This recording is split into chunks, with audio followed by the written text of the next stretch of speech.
stars out of 5. Advanced window tinting, fast, reliable, and very affordable.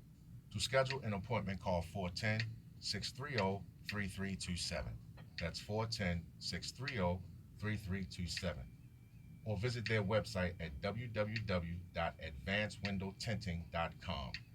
That's www.advancedwindowtinting.com. Are you looking for a new career? Interested in learning installation on cars, trucks, residential, and commercial projects? With a company that's willing to train you. They operate 7 days a week. You must have your own vehicle, must be willing to purchase your own tools, and be willing to work on Sundays. Advanced Window Tinting is growing and looking for reliable, friendly, self-motivated people with strong work ethics and integrity. Immediate openings available. Call LB at 443-527-5020. That's 443-527-5020. Or visit their website, www.advancedwindowtinting.com. Good afternoon, everyone. And again, welcome to the question of the day. Today in the studios, we have a very, very special guest. And with this being Black History Month, I look at this man as someone who's a pioneer, who's a trendsetter in changing the game. His work has been published in the New York Times, Guardian, Rolling Stone, and other publications. Has been featured on Meet the Press, CNN, The Ern Barnett Show, a college professor at the University of Baltimore, and founder of Be More Writers Project, and recipient of several awards. A resident of East Baltimore and author of the New York Times bestsellers The B-Side, Living and Dying While Black in America, and The Cook-Up, a crack memoir. Let's give a warm welcome to Baltimore's own Mr. D. Watkins. Thank you. Welcome, welcome, welcome, Welcome, welcome. welcome.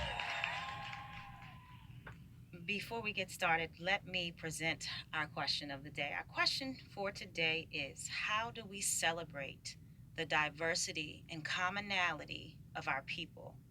And how do we continue to create opportunities for us and by us that will propel us forward, yet promote togetherness? I know that's a heavy, heavy question. Um, so we're going to get started. How do we celebrate the diversity and commonality of our people? Gentlemen.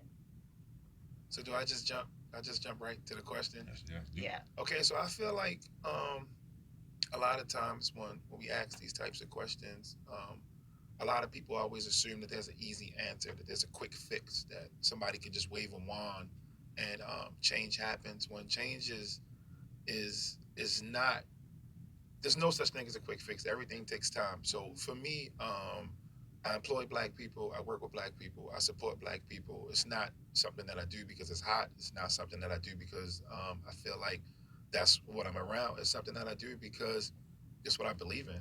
Right. You know, my managers, my publicists, my editors, pretty much everyone that represents me and does things for my brand are black people. And it's just incorporated and worked into my lifestyle. And I feel like by showing that it does way more than me running up and down the street yelling, you know, I do this, I do that. People, they see how I act, they see how I talk, they see who's around me when I visit schools and things like that. And it's a lifestyle thing. And I think you know, no one person is going to be able to step up and force this cultural shift, but it's going to be many of us living out everyday lives just like that. Mhm. I have a question. How did you get into writing? So for me, I didn't read a lot at all. Like I read maybe like 2 or 3 books as a kid, and my brother made me read them. So when it was time for us to pick up books in school, it was just books about old white men. Everything you get is like more old white men, and then more old white men, and there's some other ones. And I'm like, you know, I didn't feel like it was anything there for me, and a lot of my friends and a lot of other kids felt the same way. So a lot of us graduated high school not on grade level. You know, it wasn't like big of a thing as it was back then as it is now. It was a thing. But long story short, um, one time a person gave me this book called The Coldest Winter Ever. Mm. And I read it really quickly. Like I read it in like a couple of days. And at the time, I used to struggle reading like 25, 30 pages in a day. Now I can read whatever, like multiple books in a day. But back then, it was difficult for me. And I read it, and it was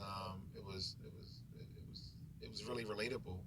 It was something really non-intimidating about the language, and the story was something that I knew, something that I was going through at that particular time. Not at the level of some of the characters in the book, but still.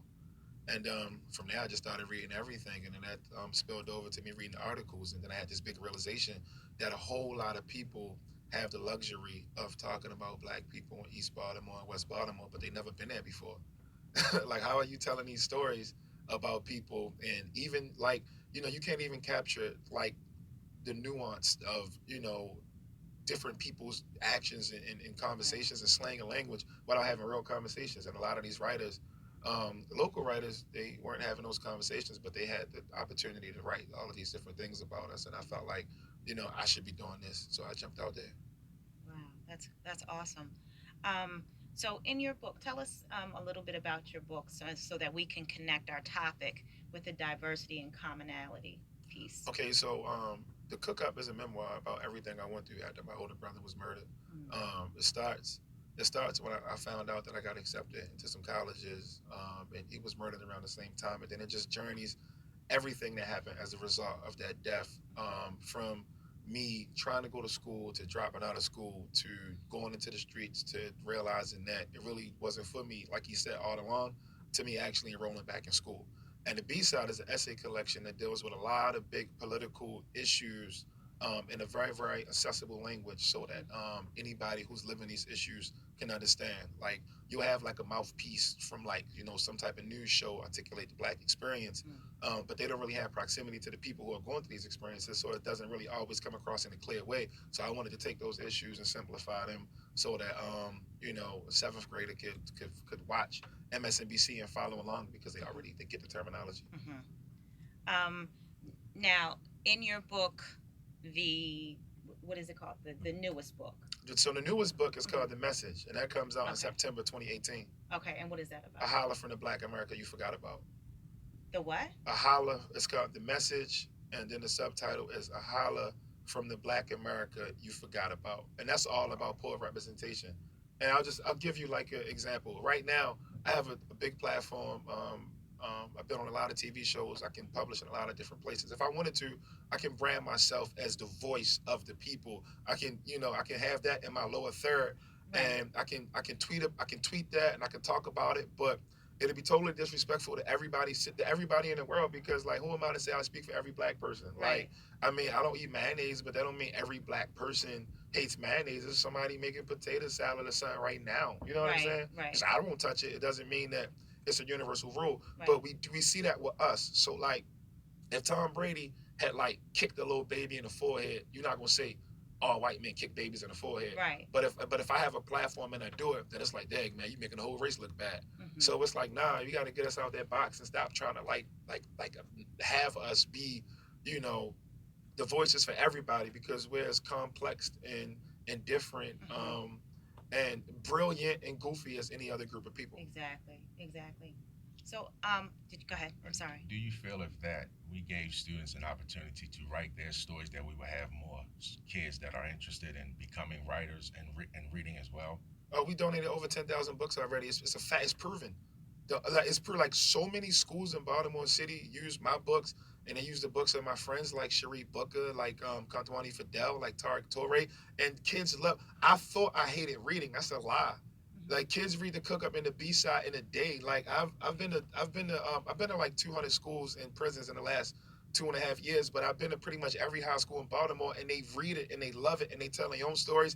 And when I come and visit them, it's like each and every visit becomes transformative. So the reason why, like, even though like teachers do GoFundMe's, we've donated books, we found ways to get the books in schools. The only reason why the books aren't required reading is because of some profanity, which is Right. crazy to me, because you think these students are, you think they don't know curse words? Like, do you know where we live at? Like, you know where Right. we at? Like, come on.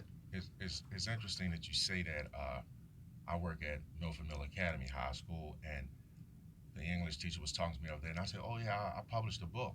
And Mm-hmm. she was like, "Oh," I said, "I'm a playwright," so I gave her the book. It's called Voices. Mm-hmm. So she took the book, and then after reading some of it, she comes back down and was like, "I think we need to talk to the principal about getting this in here because in that book it talks about stories of youth. Like one kid talks about how he goes from Harry Williams to 342093, and Mm-hmm. she's Caucasian. So I guess when she read that, she was like, "Wow." He must have saw himself as a number, and I'm like, yeah, you would have to be in prison to really understand. Mm-hmm. So again, I definitely understand what you're saying because for me, I have a lot of issues with the school system. I feel like we don't prepare the kids, we label the kids when we just have to find what is it that's going to get their interest, and then we use that there to help these kids to engage and want to learn. Everything else in society evolves except schools, except public schools. Everything else evolves. This cell phone isn't even the same cell phone that was out 2 months ago.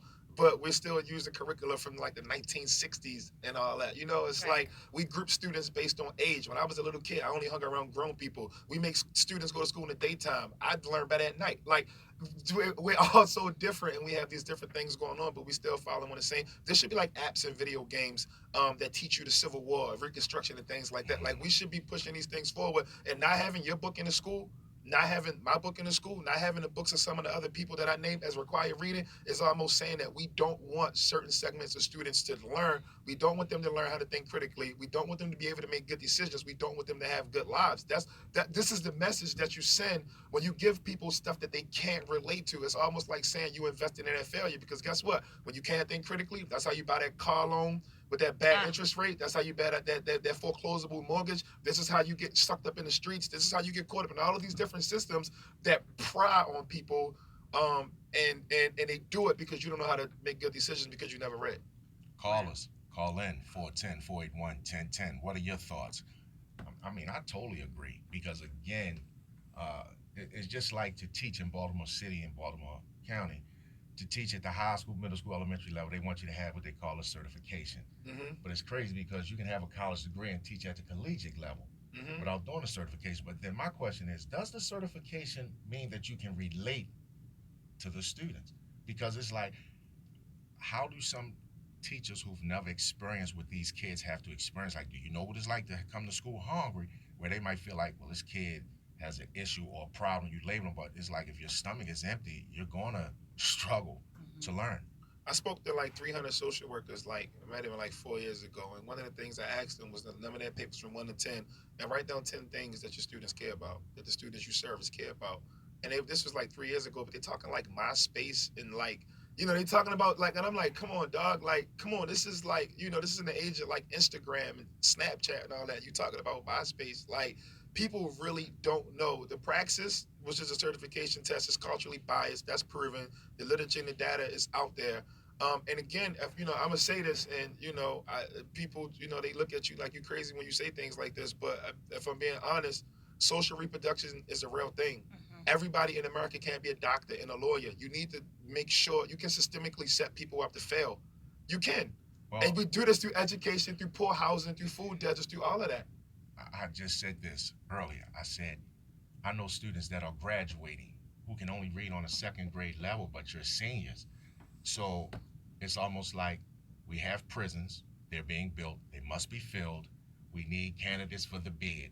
So when we're pushing these kids out the door, knowing they don't meet the requirements, is basically we're setting them up for failure or to be in one of those bids. So, 85% of the wealth acquired last year was by the top 1%. The divide is going like this. You know what I'm saying? Like, for the sustained capitalism, everybody can't make it.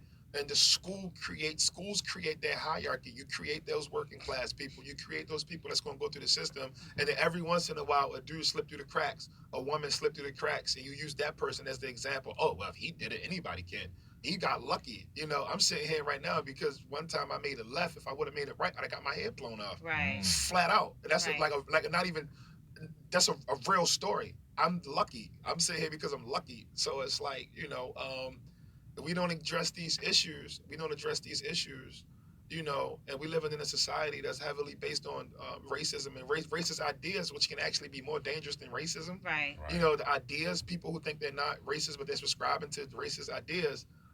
it creates these gaps and these divides, and it has us feeling like we can't overcome some of these things. That's why everything I try to do as just like a citizen, I'm not even calling myself an activist, but as a citizen, Mm-hmm. help out your fellow brother, help your fellow sister out, share your resources, mentor, share skills, do that. If you do that, then it ties back into the question of the day: we're doing everything we're supposed to be doing. Right. So that's what I was going to say. You just hit the second part of the question. So how do we continue to create opportunities for us and by us? So I'm fortunate enough to be able to. I was fortunate enough to be able to find my passion. I love Mm-hmm. stories. I love words. I love to write.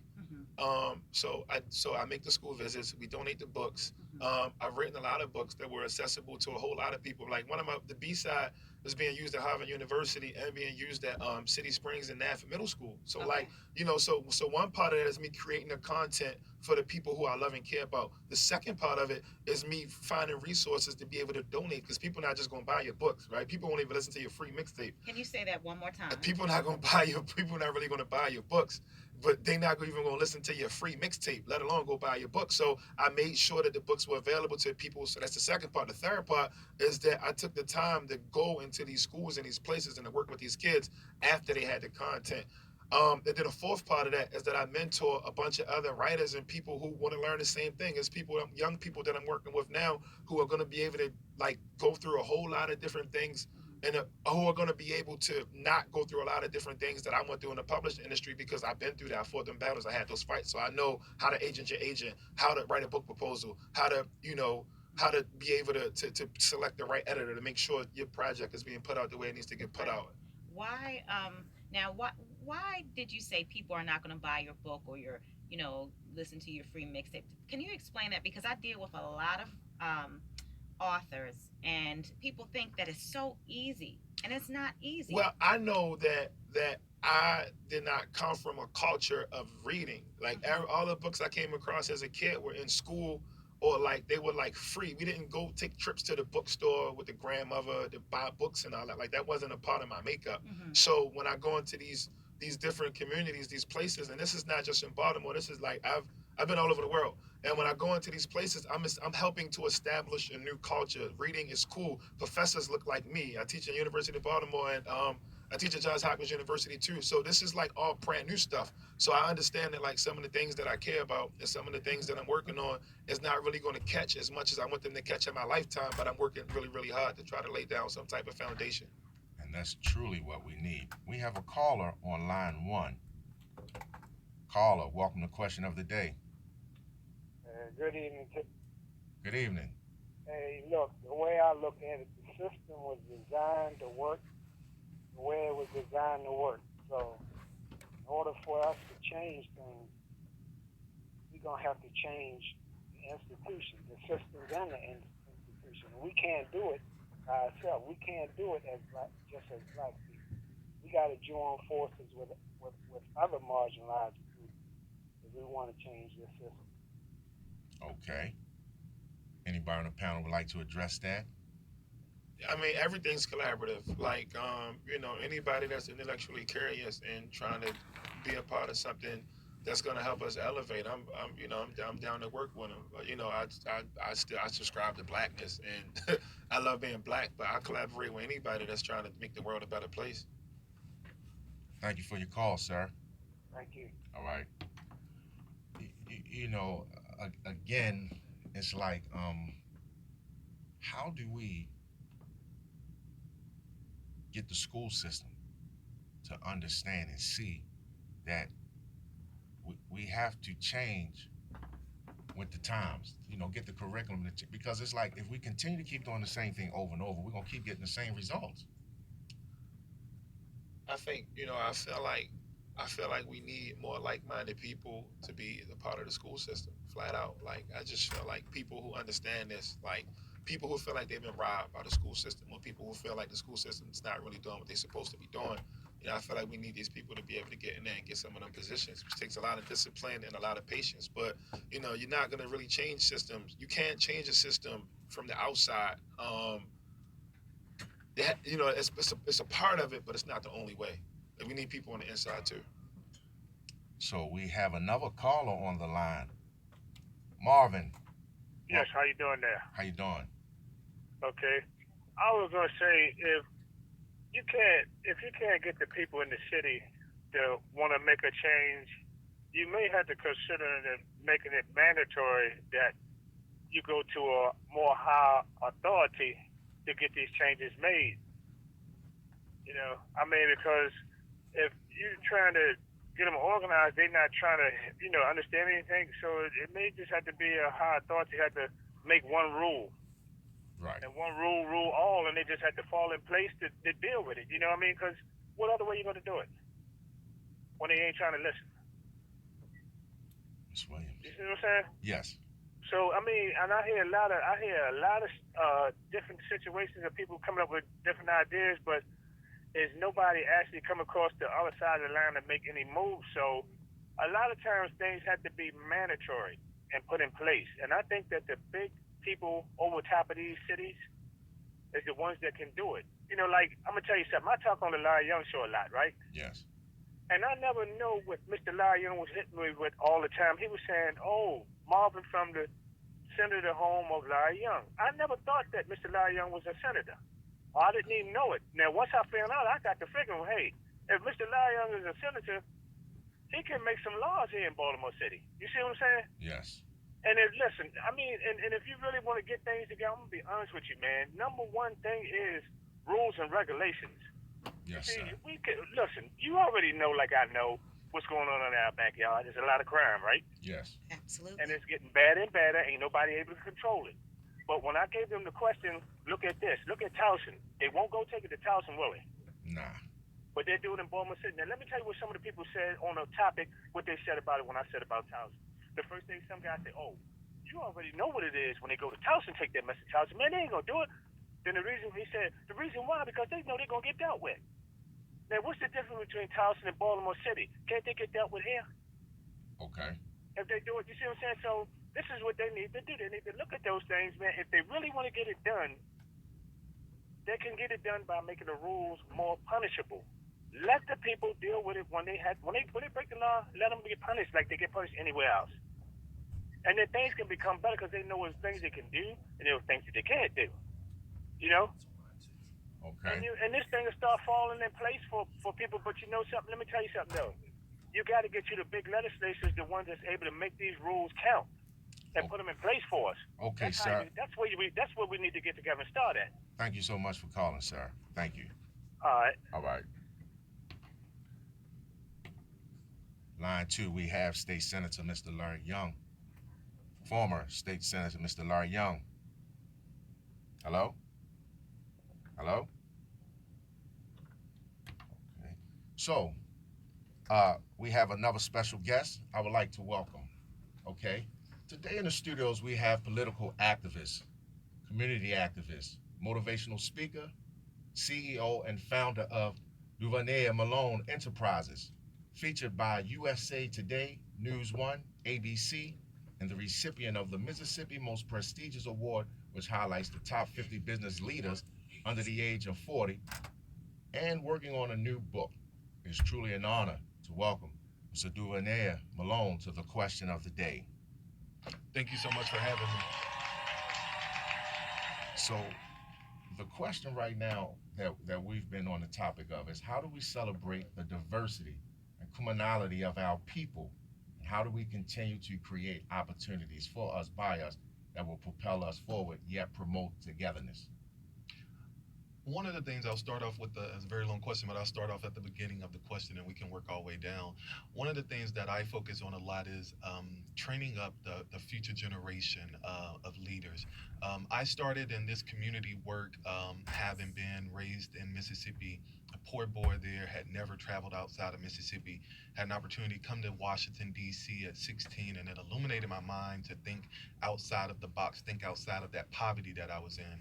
And so I hosted this Youth and Legends Ball in Mississippi, where I brought in people from all over the state of Mississippi, doctors, lawyers, attorneys, any career that a young person could think of, to white, black, diverse, to be able to pour into their lives, to understand that they're greater than their situation. And so, one of the things I think that we can do in our society is to embrace that we all have different backgrounds, we all come from different particular parts of the world. But one of the things that I think we all have true is that we all have that bloodline of African Americans, those slaves, our ancestors who came before us. That bloodline is on the inside of us. And because of that bloodline, we are all destined for greatness. We all are great. And that greatness comes, you know what that greatness comes when we support one another. And that's how we move the needle in our community. That's how we embrace change, when we support one another, and that's one of the most powerful tools. And that's something that I'm working on with our smaller generations. I think that if we can, I was just speaking yesterday at Democracy Prep High School in DC, and one of the things that I made sure that I told them to do is pay it forward. And I think so many times in our community we don't pay forward those tables. When we sit at tables, it's not just for us, but it's for us to pay it forward for generations to come. Why do you think we have a problem with paying it forward? I think because of our own insecurities. I think sometimes we allow our own insecurities in our community because we have been at the bottom for so long. I'll use, for example, I'll talk from my experience. Being from the state of Mississippi, the state of Mississippi lags in education. It lags when it comes to economic development in the state. And when we rise up above those levels of poverty, sometimes we're afraid that we're going to lose what we've attained. So I think because the fear of losing what we have attained. But I'll go back to the question, because this is Black History. I mean, I'll go back to my response earlier. This is Black History Month. So in Black History Month, I want all of those listeners who's listening out there to understand that because of our ancestors, because of those who paved the way before us, that is the reason why we are able to stand on and stages and do what we do today. And for so long, I think we forget, because slavery was so dramatic to us in the history books, and then we look at the civil rights movement, and I think we sometimes become untouched. We can't relate to our ancestors as slaves who paid so much. And so when we get the when we're able to sit on particular tables, we just kind of take it for granted. We do. Yeah. We do. So I have a question. Both of you come from similar backgrounds. What was the deciding factor to stop you from going down the wrong road with so many of our youth go down? You want to go first? Oh yeah, I can do that. So one of the things I can say for me is I was raised by my mom and my grandmother. We lived like next door to each other, and my grandmother was a person who had went through the civil rights movement. And one of the things that helped me was it was my upbringing. It was what my grandmother instilled in me. You do unto others as you have them to do unto you. You're greater than the circumstances of poverty. And so I think my upbringing allowed me to not be perfect, but it allowed me to always come back to that core foundation of what my grandmother and my parents instilled in me, was to put God first, to trust God, and to understand that you're on this earth not just for yourself, but my grandmother used to always say you're on this earth to be able to make a difference. And so that's why I give back to my community the way I do, because of my upbringing. I did all of the bad things.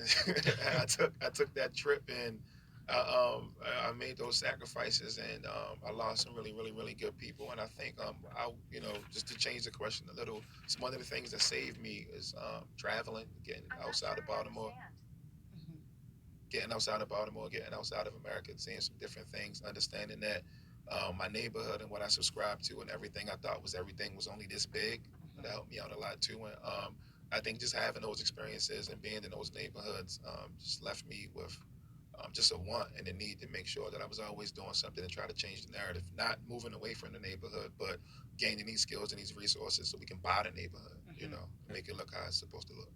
The reason I asked that question is because a lot of times now, when we talk to the youth, people will say, if you can't show them a way that they're going to make money by telling them to change, they're going to refuse to do it.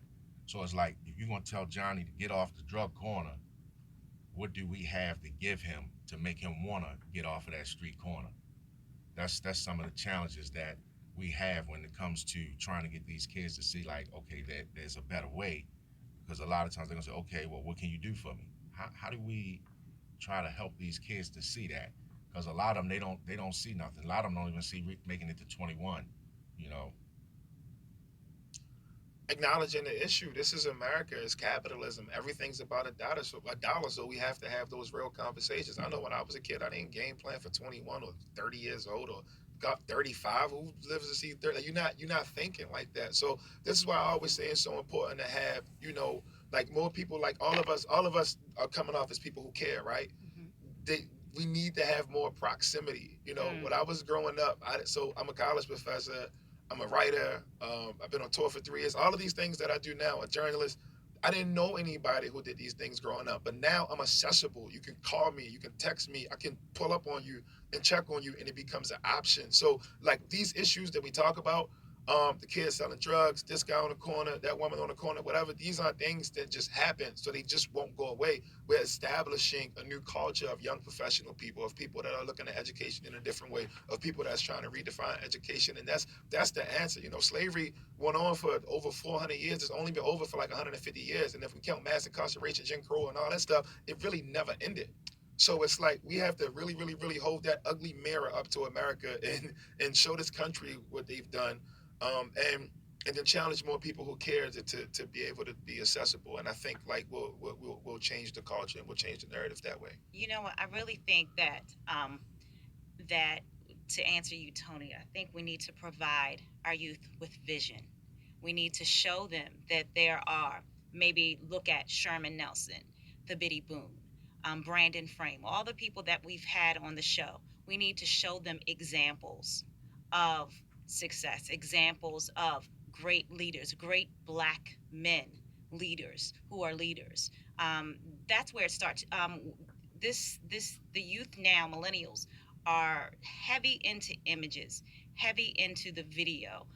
They have to see, you know, what it's like to succeed. We have to show them something. That's all I'm saying. We have to show them something. Go ahead. I'm sorry. And for me, I'm going to speak from a political standpoint. We have to be able to hold political leaders accountable, and we have to ensure that we send political leaders to Washington D.C., to our city halls, to our Board of Education room, who really give a damn about our kids. Yes. That's what we have to do, guys. Because when we look at Washington D.C. today, how many times when we look at the president's State of the Union address, when we look at Democrats and Republicans alike, they're not talking about a lot about poverty. They're not talking a lot about our inner cities. They're talking about big general issues like health care, and they're talking about education. But let's just be honest, they are not digging in the weeds of those topics where it really hurts. You know what I'm saying? I was a poor boy from Mississippi who I understood that welfare food stamps was what my mom needed every month. You know what I'm saying?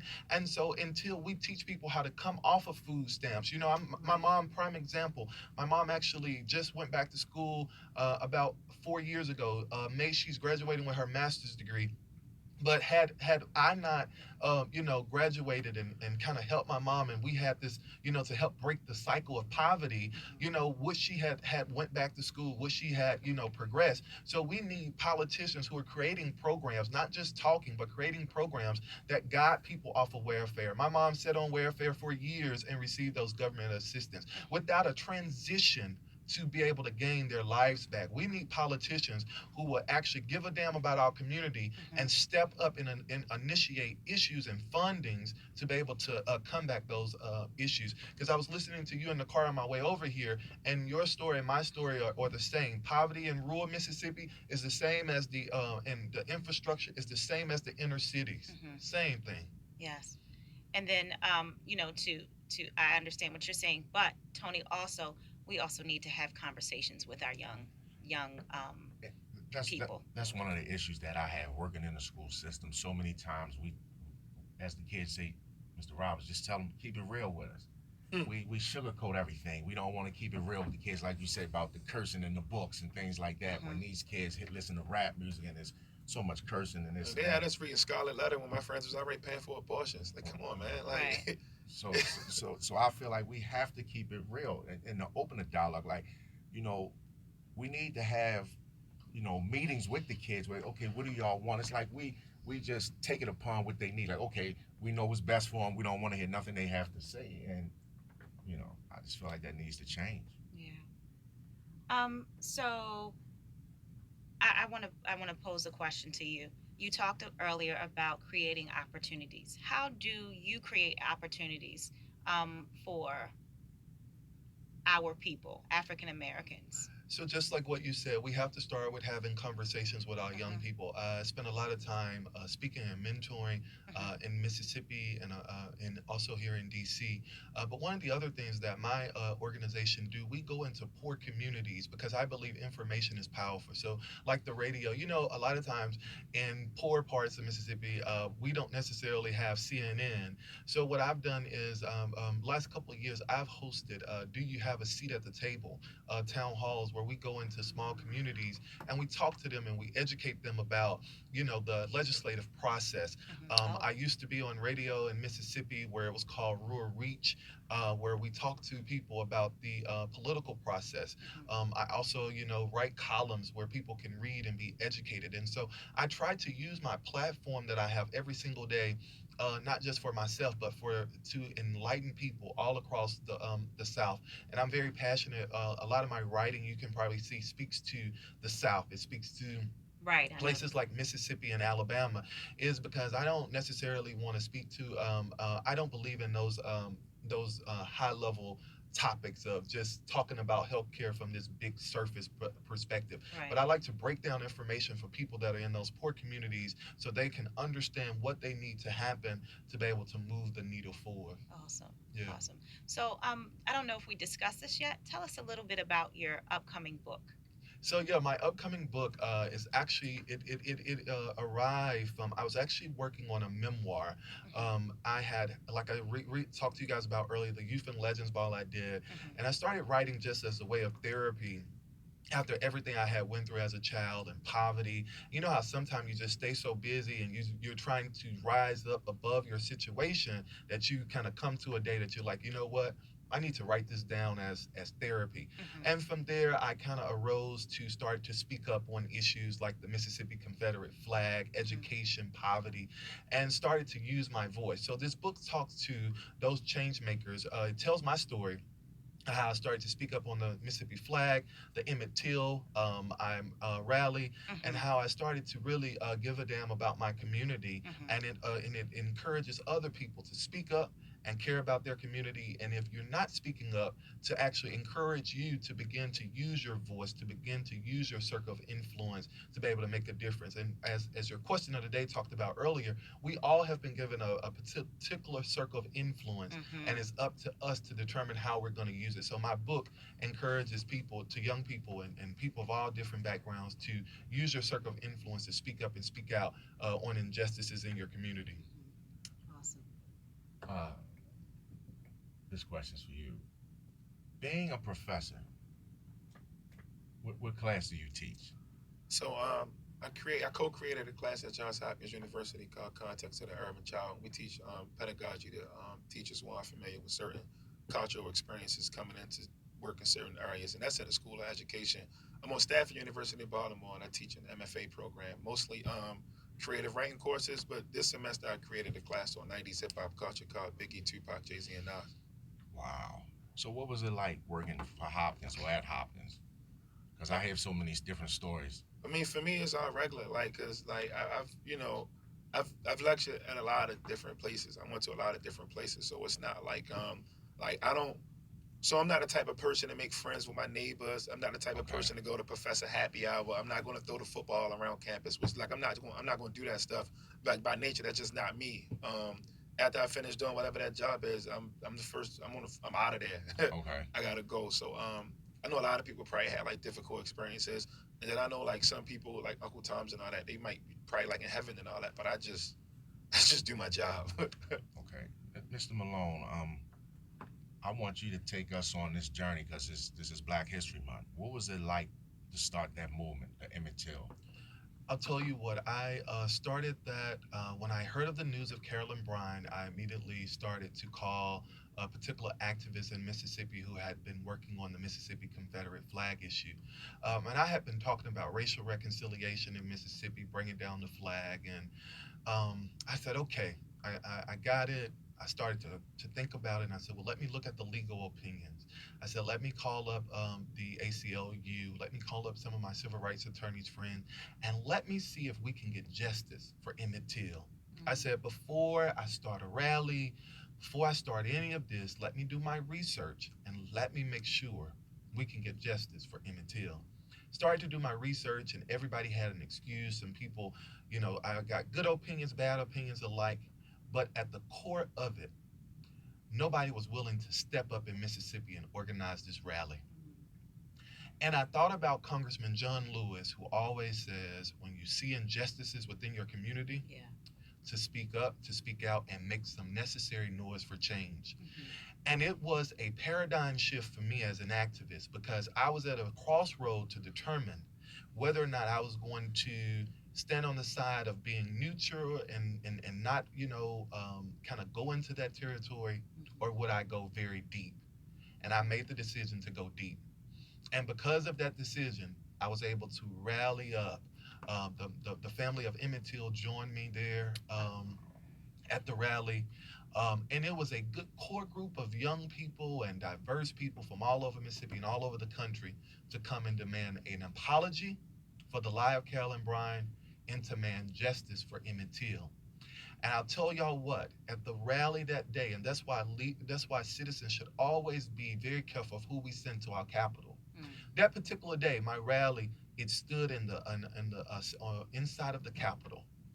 And on lunchtime, we had lawmakers who passed by the rally and they went to lunch. And they did not join us in that fight to bring justice for Emmett Till. Mm-hmm. And so I say all that to say that when we look at that bigger picture, that what Mamie Till Mobley did in 1955 changed the scope of the world. And the Till family always said, we knew it was a lie. We wanted the world to know that it's a lie. Mm-hmm. And this is Black History Month, and we're in almost the anniversary. We are in the anniversary of the first year anniversary of the world knowing Carolyn Bryan's death, that we are still demanding justice for Emmett Till. Mm-hmm. And I told y'all, I went to the African American Museum here in D.C. on December the 30th, the last day of December. And I told y'all what, and that day, all the exhibits, the lines were kind of short. That particular day, this past year, the line to go through and see the casket of Emmett Till that the family donated, it was a 15-minute wait. So that just showed you how powerful the story of Emmett Till is, and it sends the message that we have so many Emmett Tills in our streets every day. And that story changed my life. Just briefly, tell us. We only have 15 minutes left, but briefly tell us a little bit about Emmett Till. So for those that don't know. Yes, for those of you out there who don't know, Emmett Till was a teenager who his mama, Mamie Till Mobley, sent him down to Mississippi in 1955 from Chicago. And before Emmett went down to Chicago, Mamie told him, hey, you're going into different territories. So, you got to say yes, ma'am, and no, sir, and to be very careful going down. And Emmett, being a jokester, he went down and he was with his cousins, and they skipped out of church early that day, and they went over to Brian's grocery store there in Glendora, Mississippi. And when they went there, because Emmett was a jokester, they said he kind of jokes at Carolyn Bryan Dunham, who's the lady who accused Emmett at making sexual advances at her and whistling at her. And so that whistle and that advance, Carolyn Bryan told her husbands, and they went in that night and they got Emmett, and they took Emmett out of his home there and drug him there, and they took him and they beat him with a cotton gin from one spot, and then they took him over to the Tallahassee River and they throwed his body into the Tallahassee River. And I'm cheering up because I have walked in that spot in Mississippi. And it literally will change your life, because when you go into that spot, you still feel the spirit of Emmett Till. And I think the reason why we see the spirit of Emmett Till, and the reason why it's so heavy on us when you go back into those different locations, is because we haven't got justice for Emmett. Right. Because we haven't got justice for Emmett. Right. And I truly understand. Is is is almost like you said, there are a lot of Emmett Tills today when you see these young black men that have been murdered, and you're trying to tell these kids, to trust this and trust that and do the right thing, and then when you see this injustice done, and then we can't even get an apology for something, that's crazy. But what will an apology do? It, What will that solve? for me, I would feel like they're taking ownership of that this man was wrongly murdered. Mm. And for me, Does, I believe that an apology begins the healing process mm, for the Till family, for Mississippians, and for the entire world, hmm because it's a way for us to acknowledge our wrongs and to say, I'm sorry. And I think it breaks down that, like you said, that barrier of, mm, you know, saying, and I tell people all the time, it's not good enough for us to just put a Emmett Till Interpretive Center in the Mississippi Delta, hmm to put these different days of declaration of racial reconciliation. But the healing part comes when we say, I'm sorry, mm. we were wrong, and we can begin the process. Are we in the place to receive an apology? I don't even know if I can receive an apology. Like, I don't even know if I would be in a space to receive it. Like, I think about remember when Obama had won a nomination and then Congress like apologized for slavery, and I was like in Right. 2008, Like, like, and I'm like, and y'all still racist? Like, y'all right. are still a bunch of racists. Like, that's interesting because it definitely begins the healing process. But I wonder what like, you know what I mean? Like, What Yeah, would it solve? it's a constant. It's going to be constant, and that's mm, why I said it begins the healing process. It's just a constant. It's a constant, and it starts with action. And I think the action part would be is the apology, you know, and the apology followed by continued action, Okay. continued acts of action to continue that racial reconciliation. I wanted to ask, did you get any death threats when you started this movement? Because I'm quite sure there's a lot of people down in Mississippi that definitely wasn't. I got them before Emmett Till when I was speaking on the Mississippi Confederate flag issue. So anytime I travel home, I make sure that I bring security. I have security, or that I'm also very in tune with the mayor of Jackson, so they normally provide security. But yes, I get them all the time. Sometimes I go through and check junk email, and I get tons of them all the time. But this is one thing that I would say, that when you understand that this is what you're called to do, Right. and this is the arena, then it doesn't bother me. I know this comes with the territory. Right. So when you it's like when you know you're walking in purpose and you receive some backlash, you know you're doing the right thing. So Absolutely. we applaud both of you men, Yeah. for what you all are doing, because we need men, black men, um, to continue to take and carry Yeah. this baton on to the next. So we appreciate you. Yes. We have a caller online. Caller, welcome to the question of the day. Hello. Hello?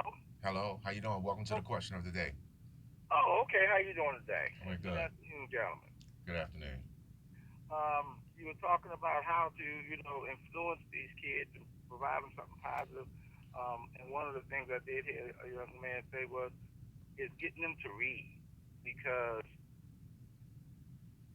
like you said, you have so many kids nowadays growing up with, graduating high school and still can't read or read on a grade level or read enough to actually comprehend and get your foot in the door at a job sometimes. That's true. And it's definitely one of those things where it will expand your horizon. I remember growing up, my grandfather, who was from down south, moved up here to Maryland, eighth grade education, had to get out of school to go to World War II.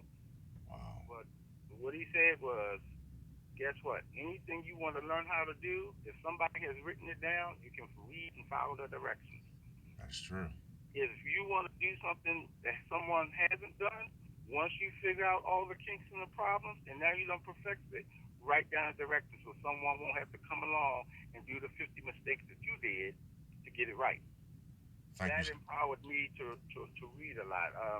Sometimes people say, oh, education is this, education is that. I know all the time education doesn't automatically equate to a job, but it gives you the opportunity to have other choices to do things.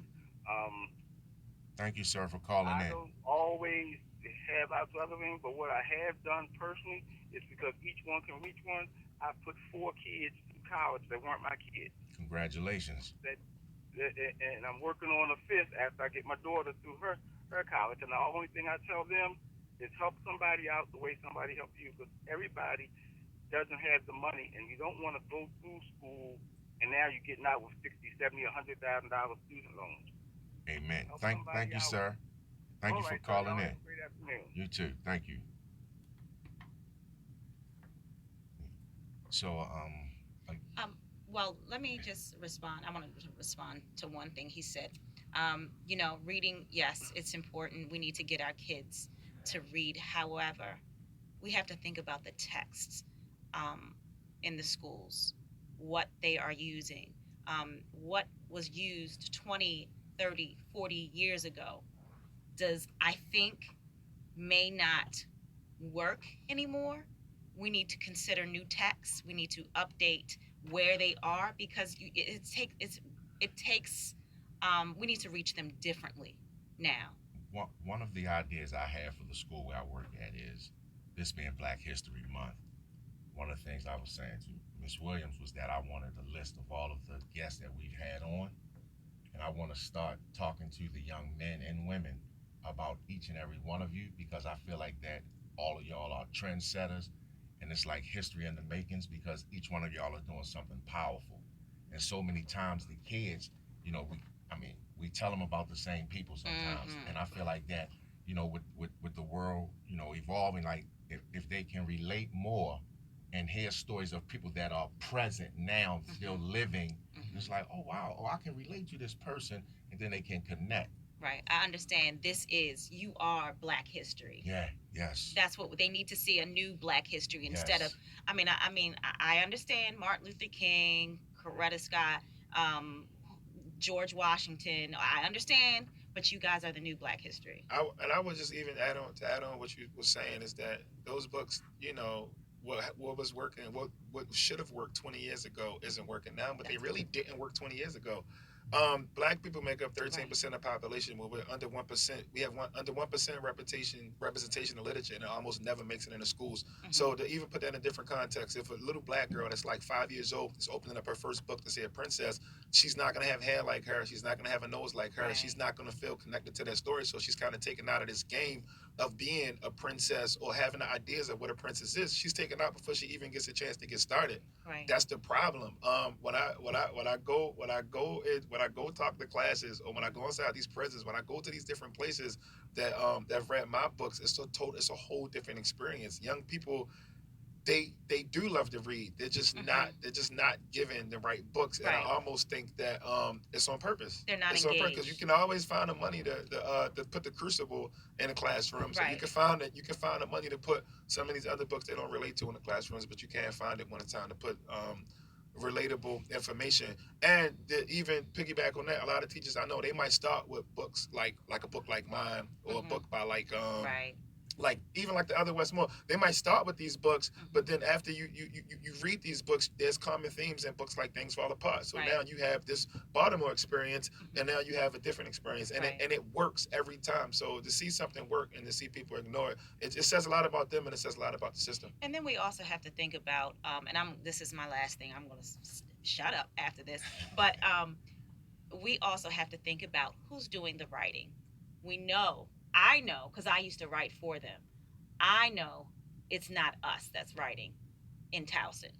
Right. I know it's not us that's writing in Baltimore City. So they need to take a look at bringing the diversity into the curriculum and hire some of us, more of us. Well, for me, when I was going to Morgan State, my degree was in theater, and my first stage play was Shakespeare's Merchant of Venice. And now working in a high school, kids be like, Mr. Roberts, I'm not the theater teacher, but they be like, man, we don't want to do the same old shit. They can't relate to a Shakespeare, So that's how I came about with the play Voices, where in this play, each kid has a voice. The first kid is on trial for murder, and he talks about how he goes down this road and how he commits this murder. There's a young man who, when I wrote it, he's saying his monologue, staring into the mirror, how he's going to rehearse to his father that he's HIV because of his choices. So each of these characters are true stories that kids of today can say, oh, I see me in this story. I see me in that story. And if we don't do that, then the kid's not going to want to, so. So we just need to bring in that diversity staff. That's why y'all stories in the books are definitely relevant. April the 7th, your birthday, right? April 7th, my birthday. 7th. Yeah. Book release as well? Book release as well? Yeah, that's my goal. That's my goal. Okay. So super excited. Really quick, we have 4 minutes left in the show. Tell us about your book. Tell us how listeners can buy your books, where they can connect with you on social media, so that if they want to have a conversation. Yeah. So you can connect with me on my website at duvaliermalone.com. On social media, all my hashtags are Duvalier Malone, and my book will actually be on the website and on Amazon as well, and Create Space. Okay, and what is the name of it again? So I haven't released the name of the book yet. Okay, got it. I was asked this in New York last week, but the book is the name, the title is very bold. It's a very bold title, so Okay. yeah, super excited about Awesome. it. Yeah. You can find me on all social media at D Watkins World. Writing 3 to 6 essays on salon.com every week. And the B-side and the cook-up, they're available everywhere books are sold. Okay. I have a question. Be More Writers Project, what is that about? Some young kids that I mentor and tutor in Baltimore City, and we just create news stories. So they shoot the video, they edit the stories, they take care of the content, they do everything, Awesome. and they get paid. And how? So it's not like a super big project, because I want to make sure that every kid that I work with gets paid for their work. Okay, so can people apply to? Yeah, they can apply to it, because we need it. Like after the school year, I'm not gonna have any more kids. Like they're all graduating and going on now. Okay. It's for high school kids. So you are looking for new writers? Yeah. Okay. And how do they? Is there a different address? Same thing. Okay. BeMoreWriters.com. And something Mr. Malone said, I've published 4 books from Create Space. And that's what I try to tell a lot of writers now, who some people say, well, publishing, they charge so much money. Because my first book, I got ripped off, so I try to tell people about Create Space, where you can basically move at your own pace and do your own thing and be responsible for your editing and all that, which they'll edit for you, but it's not expensive like some of these publishing companies charge. Where did you publish yours? Random House and Simon & Schuster. Okay. Yeah. Okay. Awesome. So I want to thank all of our special guests, all of our listeners, our sponsors, our engineer, Mr. Uchenna, Yeah. our content producer, Ms. Garnica Williams, Yeah.